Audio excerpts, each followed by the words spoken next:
Assalamualaikum warahmatullahi wabarakatuh. Alhamdulillah kita lanjut ya untuk pemahar berikutnya yaitu klien nomor 3577. Mbak Wira ulangi, klien nomor 3577 di sini terawangan masuk tanggal 29 Oktober jam 20 malam, dilayani tanggal 30 Oktober ya, karena memang sudah peraturannya bahwa kalau terawangan itu masuk di atas jam 17 akan dilayani keesokan hari. Kok begitu Mbak? Ya, karena kalau sudah di atas jam 17 itu waktunya Mbak Wira melayani klien-klien yang sudah masuk di hari itu. Sehingga kalau masuknya di atas jam 17 itu antriannya masuk ke keesokan harinya. Itu yang pertama. Yang kedua, kemarin ya. Jadi tanggal 30 itu kemarin. Hari ini tanggal 31 Oktober ya, 2022 jam 6 pagi ya. Jadi Kemarin itu Mbak Wira sudah melakukan pengecekan ya atas benda dari klien nomor 3577. Namun hasilnya kurang cantik, hasilnya kurang indah untuk didengar. Sehingga Mbak Wira merasa perlu untuk melakukan rechecking atau pengecekan ulang. Karena Mbak Wira meyakini bahwa namanya klien itu ketika dia melakukan terawangan, dia membayar untuk diterawang, maka dia ingin hasil yang terbaik atas benda yang diterawang. Dia pingin isinya itu macan putih, dia pingin isinya itu dewa Zeus, dia pingin isinya itu kodam raja-raja kan gitu. Jadi oleh karenanya Mbak Wira sangat menyadari itu, sehingga kalau hasil terawangan itu kurang indah, maka Mbak Wira akan spare time ya, memundurkan waktunya 1 hari untuk istirahat, kemudian akan Mbak Wira rechecking, terawang ulang. Supaya apa? Ya siapa tahu hasilnya kemarin karena Mbak Wira sedang capek atau sedang terburu-buru sehingga hasilnya kurang maksimal. Itu selalu Mbak Wira lakukan. Itulah kenapa kalau hasil terawangan suatu benda itu kosong, sesungguhnya Mbak Wira itu sudah mengecek berkali-kali karena Mbak Wira sadar akan kebutuhan klien yang ingin agar hasil terawangannya itu paling baik. Itu Mbak Wira sangat menyadari, sangat memahami. Itulah kenapa untuk benda dari klien nomor 3577 ini memakan waktu sampai 2 hari karena Mbak Wira melakukan pengecekan berulang gitu ya. Itulah kenapa juga kalau bendanya kosong tuh nggak boleh tuker. Ya Mbah, karena bendanya kosong saya tuker dong, nggak boleh. Kenapa? Karena kalau bendanya kosong, justru kalau bendanya kosong itu pengecekannya lebih panjang, pengecekannya lebih lama dan pengecekannya lebih berulang-ulang. Itu loh yang perlu dipahami. Kita kembali. Sebuah benda dari klien nomor 3577, Mbak Wira tidak tahu ini minyak ya, bentuknya minyak ya. Minyak belinya di mana, harganya berapa, praktisi yang meritualkan siapa, ataupun milik siapa. Mbak Wira tidak tanya dan tidak berani bertanya. Mbak Wira tidak tahu dan tidak mencari tahu. Sehingga apapun hasil terawangannya itu bukan karena Mbak Wira sentimen dengan dukunnya, bukan karena Mbak Wira nggak seneng dengan dukunnya, atau bukan karena Mbak Wira ingin menjatuhkan dukunnya. Tidak ada sama sekali pikiran seperti itu.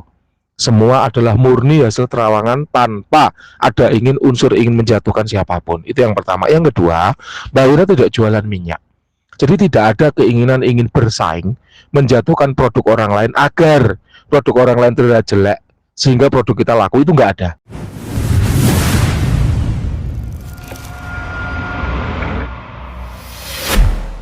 Karena Mbak Wira tidak jualan minyak, itu yang perlu ada garis bawahi. Sehingga apapun hasil terawangannya adalah murni ya dari kualitas benda ini tanpa ada unsur persaingan ekonomi apapun. Nah, minyak dari klien nomor 3577 ini Mbak Wira cek dengan 3 metode. Metode yang pertama yaitu metode vibrasi energi. Kenapa kok vibrasi energi? Karena memang setiap benda yang bertuah, adanya tuah itu karena ada energi. Mbak Wira ulangi, adanya tuah itu karena ada energi. Ya memang ada sebagian kecil benda bertuah yang tuahnya itu tidak berasal dari energi. Memang ada, tapi sebagian kecil saja. Sebagian besar adanya tuah itu dari energi. Itulah kenapa kalau melakukan pengecekan benda bertuah, Mbak Wira selalu cek energinya dulu. Gitu ya. Nah, untuk benda nomor 3577 ini secara energi ya, Mbak Wira tidak menemukan ada energi di dalamnya. Energinya itu sendiri ada bermacam-macam ya. Ada yang namanya energi alam. Jadi benda-benda yang terisi energi oleh alam itu alam yang membuatnya. Alam yang mengisinya dengan energi.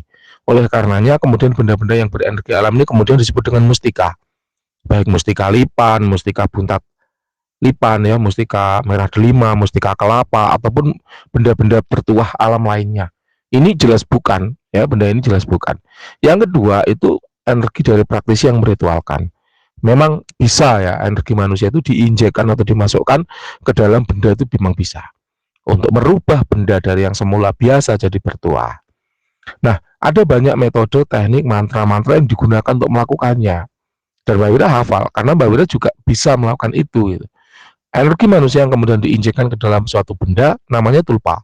Tulpa adalah energi yang didesain, diniatkan, dibentuk sedemikian rupa sehingga dia memberikan manfaat atau memberikan tuah bagi pemegang benda tersebut. Nah, benda ini juga tidak ada tulpanya. Yang ketiga yaitu energi khodam. Tidak dipungkiri bahwa namanya benda bertuah, adanya tuah itu dari khodam. Ya, tidak dipungkiri. Khodam ini bermacam-macam, tapi apapun jenis khodamnya karena dia makhluk yang hidup, dia pasti memiliki energi.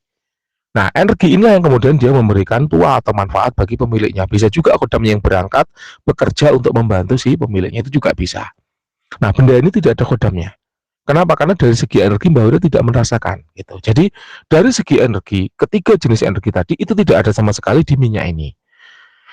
Nah, untuk melakukan pengecekan yang berikutnya, Mbak Wira menggunakan metode visualisasi. Ya barangkali secara energi Mbak Wira tidak dapat mendeteksinya, sehingga Mbak Wira perlu melakukan metode yang lain yang namanya visualisasi. Apa itu? Yaitu suatu metode yang digunakan untuk yang mengecek visual, tanda-tanda visual atau tanda-tanda manifestasi, tanda-tanda kehadiran khodam pada suatu benda bertuah. Nah, setelah Mbak Wira melakukan pengecekan, ternyata Mbak Wira tidak menemukan ada visualisasi apapun atau ada tanda-tanda kehadiran khodam apapun pada benda bertuah yang ini. Ya, jadi secara khodam ini kosong. Nah, Mbak Wira akhirnya ya karena dua pengecekan sebelumnya itu hasilnya negatif, Mbak Wira melakukan metode terakhir yang agak ekstrim. Namanya metode injeksi energi ini untuk memancing. Ya, menarik paksa agar khodamnya itu mau keluar.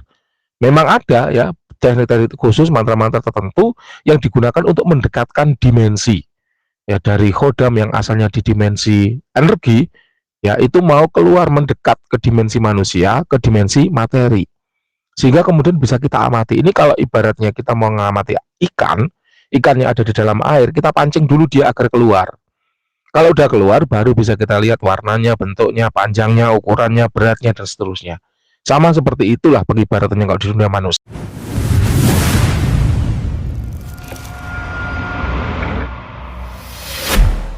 Nah, setelah Mbak Wira injek beberapa kali dengan energi, ternyata tidak ada feedback. Hal ini menjadi tanda bahwa memang jelas benda ini kosong, tidak berkhodam. Nah ini loh, metode-metode seperti ini yang kemudian membuat Mbak Wira yakin bahwa hasil terawan Mbak Wira itu valid, karena banyak metode yang digunakan. Loh Mbah, berarti Mbak Wira mengatakan bahwa minyak ini jelek Mbah dari awal. Tidak demikian. Ya, jadi sebuah benda bertuah itu bisa saja Mas kehilangan tuahnya. Ada banyak hal. Yang pertama yaitu dialihrawatkan atau beli dari reseller. Ini penjelasannya sebenarnya sudah banyak ya di video Mbak Wira, bahwa memang beli dari reseller atau dialihrawatkan itu bisa membuat benda itu kehilangan khodamnya. Ya, misalnya Mbak Wira praktisi. Ada orang namanya sebut saja A. Dia beli minyak bertuah dari Mbak Wira. Kemudian khodamnya Mbak Wira sandingkan dengan si A. Dan ternyata si A ini reseller, sama si A dijual lagi ke si B. Misalnya begitu. Atau sama si A udah dipakai nih. Tuahnya udah jalan baik, dia bosan karena hajatnya udah terpakai, udah terwujud, lalu minyak itu dijual lagi ke si B. Itu bisa saja terjadi. Ya. Nah, padahal si khodam itu udah disandingkan dengan si A, bukan dengan si B. Hal ini mengakibatkan tidak jodoh. Ya, khodamnya udah terlanjur dijodohkan dengan si A, bukan dengan si B. Nah, akhirnya benda tersebut kehilangan tuahnya. Itu contohnya. Yang kedua, pantangannya dilanggar atau perawatannya tidak dipenuhi. Tidak dipungkiri bahwa namanya benda-benda bertuah itu seringkali memiliki pantangan dan perawatan. Ya, entah karena bunyi perjanjiannya bagaimana antara praktisi yang meritual dengan si khodam yang diritual, sehingga akhirnya membuat perjanjian bahwa aku akan memberikan tuah kalau dirawat, misalnya setiap malam Jumat dibakarkan dupa, dibakarkan kemenyan atau apa misalnya. Nah itu lupa nggak dipenuhi, ataupun pantangannya kan dilanggar, nggak boleh dibawa masuk WC, lalu lupa dikantongin, kebelet pipis, kebelet berak misalnya, dibawalah ke WC karena terburu-buru lupa. Akhirnya apa yang terjadi? Perjanjian antara si dukun atau si praktisi itu dianggap batal, khodam kembali ke alamnya. Itu juga bisa terjadi. Lalu yang terakhir yaitu mati, ya, yang keempat yaitu mati. Mati itu maknanya gimana? Lah, jin memang bisa mati, bisa. Jin itu bisa mati, khodam itu bisa mati. Khodam itu adalah jin yang sudah ditundukkan, itu bisa mati. Kenapa kok begitu? Kan dia juga makhluk. Ya, misalnya dalam melaksanakan tugas, misalnya ini minyak pengasihan misalnya. Anda ingin memikat seseorang, katakan saja sebut saja Ayu Ting Ting misalnya. Nah, ada 4 orang lain yang juga memikat Ayu Ting Ting, menginginkan Ayu Ting Ting senang sama mereka. Mereka sama-sama menggunakan magic, sama-sama menggunakan kodam agar Ayu Ting Ting suka dengan mereka. Tentu kan kodam ini akhirnya berebut pengaruh, ya, berebut pengaruh. Jadi dia berusaha menarget satu orang yang sama sehingga akhirnya berantem satu sama lain, bersaing satu sama lain secara magic. Kalau katakan ada yang menang satu, katakan si A menang, maka otomatis si B dan si C kan kalah. Kan gitu. Jadi 3 orang nih, A, B, C sama-sama menargetkan Ayu Ting Ting. Kalau si A menang, si B dan C kan otomatis kalah. Afirmasinya A untuk mendekat kepada Ayu Ting Ting berhasil. Afirmasinya B dan C gagal. Akibatnya tidak hanya itu, kodam B dan C juga mati. Nah, itu biasa dalam dunia persaingan usaha, seperti itu biasa. Misalnya juga di pasar, ada pedagang daging 10 orang, ya, A, B, C, D, E, F, G, H, I, J misalnya. Mereka pengen dagangannya laris, jualannya sama-sama daging.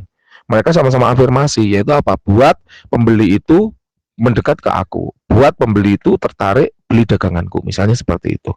Kalau si A laris, otomatis kan B, C sampai J kan sepi. Kalau si A kodamnya berhasil menarik pembeli, otomatis kan B, C dan sampai J gagal kodamnya.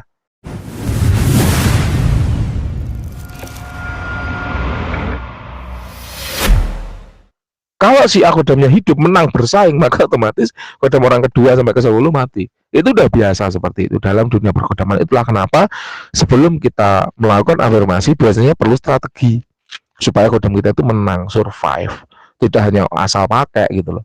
Itulah kenapa Mbak Wira kemarin memberikan postingan ya, bahwa memang benar semua itu tinggal pakai. Tapi meskipun tinggal pakai, tetap ada tekniknya, tetap ada tata caranya. Sama seperti naik sepeda, sepeda pancal tuh, tahu ya sepeda pancal ya? Sepeda pancal itu bener tinggal pakai, bener tinggal dipancal dia jalan. Tapi kalau orang itu nggak pernah menggunakan sepeda pancal, mancal sepeda, miring mas, jatuh kiri kanan nggak seimbang. Itu yang disebut dengan teknik. Jadi memang benar sepeda itu tinggal pakai, tapi tetap ada tekniknya, tetap ada tata caranya, tetap ada ilmu ya untuk menggunakan itu kayak gitu. Bukan ilmu itu kemudian mantra-mantra ilmu kuno, enggak. Maksudnya pasti ada tekniknya gitu. Cara pakainya itu pasti ada, manual booknya itu pasti ada. Kalau dipakai secara sembarangan, ya resikonya banyak gagalnya, banyak rusaknya. Gitu. Motor aja loh kalau kita sembarangan makainya banyak rusaknya. Keseleng besar kita gas pelan, akhirnya rontok giginya. Masukkan ke senelang, kurangi ke senelang, tidak dikopleng, akhirnya rontok giginya. Itu contohnya kayak gitu, gitu ya. Oke, itu yang sekiranya bisa Mbak Wira sampaikan ya untuk benda dari klien nomor 3577. Silakan kalau ada yang kurang jelas boleh ditanyakan. Terima kasih, selamat pagi.